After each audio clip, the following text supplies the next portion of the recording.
కాంగ్రెస్ పరిపాలన నాకు తెలిసి ఇప్పటి వరకు అయితే బాగానే ఉంది. I trust Revanth Reddy because of he has heart struggle ఎక్కువ చేస్తాడు అనమాట. సో ఏదన్నా కానీ ప్రజలకు చేరాలనే దాని మీద ఎక్కువ ఫోకస్ చేస్తాడు. సో ఇన్ కాంగ్రెస్ పరంగా చూసుకుంటే నేను అగైనిస్ట్ అయినప్పటికీ రేవంత్ రెడ్డి అంటే నాకు చాలా ఇష్టం. ఎందుకంటే బిఫోర్ ఎవరైతే చంద్రశేఖర్ రెడ్డి ఉండే కదా, సో వాళ్ళు ఇంత ముంగిట్లా ఎలాంటి యాక్టివిటీస్ చేశారో, ఎలాంటి కొన్ని స్కీమ్స్ తెచ్చారో అవి చాలా సక్సెస్ఫుల్ అయ్యాయి. బట్ అగైనిస్ట్గా వాటిని తీసుకురావాల ప్రజల్లోకి అనే దానికి యాక్టివ్గా పోరాడింది ఎవరంటే రేవంత్ రెడ్డి అని చెప్పొచ్చు. ఆయన నాట్ ఈవెన్ కాంగ్రెస్ సైడ్ ఉన్నా కానీ, బీజేపీ సైడ్ ఉన్నా కానీ, లేదంటే ఇంకా అదర్ పార్టీ ఇండివిజువల్గా ఉన్నా కానీ ఆయన గెలిచేవాడు. ఎందుకంటే ఆయన దగ్గర ఆ గట్స్ ఉన్నాయి, ప్రజలు కూడా పోరాడతాడు. సో ఆయన ఉండడం వల్లనే కాంగ్రెస్ వచ్చిందని నేను నమ్ముతా ఇక్కడ తెలంగాణలో. బట్ అది ఎంత యాక్టివ్గా వాళ్ళు పెట్టిన స్కీమ్స్ ఇంప్లిమెంట్ చేస్తారనేది నాకు తెలియదు ఇప్పటి వరకు. బట్ యాజ్ ఆఫ్ నౌ ఇప్పుడు పెట్టారు ఇదేది ఫ్రీ బస్సు, ఇంకా తర్వాత మిగతా ఏవో కళ్యాణ్ లక్ష్మి రుణమాఫీ అలాంటివి పెట్టారు కదా. సో ఫ్రీ బస్ నాకు తెలిసి అంత ఇంపార్టెంట్ ఏం కాదు. బట్ ఈవెన్ ఏదైతే చెప్పిండో గర్ల్స్ బాగా యూటిలైజ్ చేసుకుంటున్నారు దాన్ని, అదొకటి బాగా సక్సెస్ఫుల్ చేసిండు. సెకండ్, రుణమాఫీ అనేది చాలా ఇంపార్టెంట్ ప్రజలకి. ఎందుకంటే వాళ్ళు రైతులు చాలా వరకు రుణాలు తీసుకుంటారు బ్యాంకు నుంచి, ఇంతవరకు దాన్ని ఏమి ఇంప్లిమెంటేషన్ చేయలేదు. సో అది చెప్పిన 3 నెలల్లో కంప్లీట్ చేస్తా అన్నాడు. అన్న మాట ప్రకారం నింబెట్టుకుంటే కాంగ్రెస్ మీద నమ్మకాలు పెరుగుతాయి ప్రజలకు. సో లేదనుకోండి ఇప్పుడు వచ్చే పార్లమెంట్ ఎన్నికల్లో బిస్కెట్ అవుతుంది. సో బీజేపీ ఆల్రెడీ ఫామ్లో ఉంది అన్ని స్టేట్స్లో. సో తెలంగాణలో ఎక్స్క్లూజివ్గా తీసుకున్నట్లయితే ఇవి ఏవైతే స్కీమ్స్ పెట్టారో ఇవి సక్సెస్ఫుల్గా చేసినట్లయితే అప్పుడు కాంగ్రెస్ పార్లమెంట్ స్థానాలు సంపాదించడానికి ఛాయిసెస్ ఎక్కువ ఉంటాయి.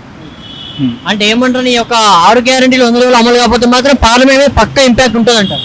డెఫినెట్గా ఉంటుందండి. ఈయన అందుకనే కదా ఇప్పుడు రీసెంట్గా మార్చ్ 22 ఏమో ఇంకా 2 స్కీమ్స్, గ్యాస్ ఒకటి 200 యూనిట్స్ కరెంట్ అని ఫ్రీగా ఇస్తా అని చెప్పాడు. సో అది ఎంతవరకు అది ఇంప్లిమెంటేషన్ ఎందుకు పెట్టాడంటే అప్కమింగ్ పార్లమెంట్ ఎన్నికలు ఉన్నాయి కాబట్టి. సో వన్స్ ఇవన్నీ సక్సెస్ చేసి మంచిగా ముందుకెళ్ళాలంటే డెఫినెట్గా అండి ఏ ప్రభుత్వం అయితే ఏముంది, స్టేట్ అభివృద్ధి చెందాలి అంతే. అది మెయిన్. ప్రజలు చూశారంటే డెఫినెట్గా గెలుస్తుంది. ఈరోజు రేవంత్ రెడ్డి గారు వచ్చాక ప్రజావాణి అని చెప్పేసి ప్రజల సమస్యల గురించి ఒక ప్రజావాణి పెట్టడం జరిగింది.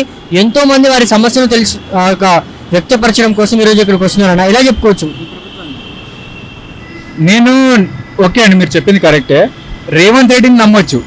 మిగతా గ్రౌండ్ లెవెల్ ఎవరైతే డిస్ట్రిక్ట్ లెవెల్లో మిగతా ఎమ్మెల్యేలు అంతా ఉన్నారో వాళ్ళంతా ప్రాపర్గా గ్రౌండ్ లెవెల్లో బాగా చేస్తారని తెలియదు. ఆయన స్కీమ్స్ ఇచ్చినప్పటికీ ఇక్కడ చేసేవాళ్ళు చాలా మంది అంత యాక్టివ్గా లేరు. సో కంపేర్ టు దిస్ ఏది టీఆర్ఎస్తో కంపేర్ చేస్తే అది ఏదైతే ఉందో, సో ఇప్పుడు గ్రౌండ్లో అలా స్కీమ్స్ ఇదేది మిషన్ భగీరథ అలాంటి స్కీమ్స్ చాలా గ్రౌండ్ లెవెల్ దాకా వెళ్ళాయి. వాటర్ ప్రాబ్లం ఎక్కడైతే ఉండనో కేసీఆర్ గారు ఉన్నప్పుడు. సో అలాంటివి ఇప్పుడు మరి ప్రాబ్లమ్స్ వస్తున్నాయని కొన్ని విలేజెస్లో మండలాల్లో చూస్తున్నాం. సో అవి ఏవైతే ఎగ్జిస్టింగ్ ఉన్నాయో రెగ్యులర్గా వాటర్ ప్రాబ్లం కానీ తర్వాత ఇలాంటివి ఏవైతే ఉన్నాయో అవి ముందు చూసుకుంటూ పోతే బాగుంటుందని అనుకుంటున్నాను అంతే. అంటే గతంలో కేసీఆర్ అధికారంలో ఉన్నప్పుడు మీరు ఏ పథకాల ద్వారా లబ్ధి పొందిరని చెప్పుకోవచ్చు అన్న? ఒకటి సిటీస్ బాగా డెవలప్మెంట్ చేశాడు, ఐటీని బాగా డెవలప్మెంట్ చేశాడు, వాటర్ పరంగా డెవలప్మెంట్ చేశారు. అంటే తాగే నీటి గురించి చాలా ప్రాబ్లమ్స్ ఫేస్ చేశాం బిఫోర్ బీఆర్ఎస్. బట్ అది వచ్చాక చాలా సేవ్ అయ్యాయి. తర్వాత రుణమాఫీ కానీ, తర్వాత పెన్షన్ కానీ, తర్వాత ఎడ్యుకేషన్ సంబంధించిన సిటీ లెవెల్లో కానీ, సో కొన్ని యాక్టివ్గా చాలా ముందుకెళ్ళాయండి చెప్పుకోవచ్చు. కోవిడ్ టైంలో కూడా చాలా వెల్ మెయింటైన్డ్ అని చెప్పొచ్చు కేసీఆర్ గారిని. అంటే అంత అభివృద్ధి చేసి కూడా ఈసారి ఇక్కడ ఓటమికి పాలయ్యారంటే దానికి కారణం ఏమని చెప్పుకోవచ్చు మరి? అహంకారం అండి. కేసీఆర్కి ఉన్నది ఏంటంటే ఆయన పని చేసినప్పటికీ ఓవర్ కాన్ఫిడెంట్ అనమాట. ఎలా ఉందంటే ఈసారి కూడా నేనే గెలుస్తా, నేను ఇచ్చిన స్కీమ్స్ ప్రజలు అందరూ యూటిలైజ్ చేసుకుంటున్నారు, సో అందరికీ బాగా ముందుకు వెళ్తున్నారు కాబట్టి నేను గెలుస్తా అనే ఓవర్ కాన్ఫిడెంట్ తోటి ఎక్కువ ప్రజల్లోకి రాకపోవడం అదొకటి మిస్టేక్ చేశారు. సో అదే టైంలోనే రేవంత్ రెడ్డి యూటిలైజ్ చేసుకున్నాడు, మొత్తం గ్రౌండ్ లెవెల్లో వెళ్ళి బాగా రావడానికి. అది కూడా మీరే చూశారు కదా, కేటీఆర్ అప్పుడప్పుడు అంటుంటాడు 1.2% తోటి మీరు గెలిచారు అంతేగాని ఓవర్ డిఫరెంట్ ఏం లేదని. సో మీరు కంపేర్ ఇప్పుడు సిటీ లెవెల్లో చూసుకున్నా కానీ సిటీలో మొత్తం బీఆర్ఎస్ వచ్చింది, మిగతా డిస్ట్రిక్ట్స్లో ఒకటే అది కాంగ్రెస్ వచ్చింది.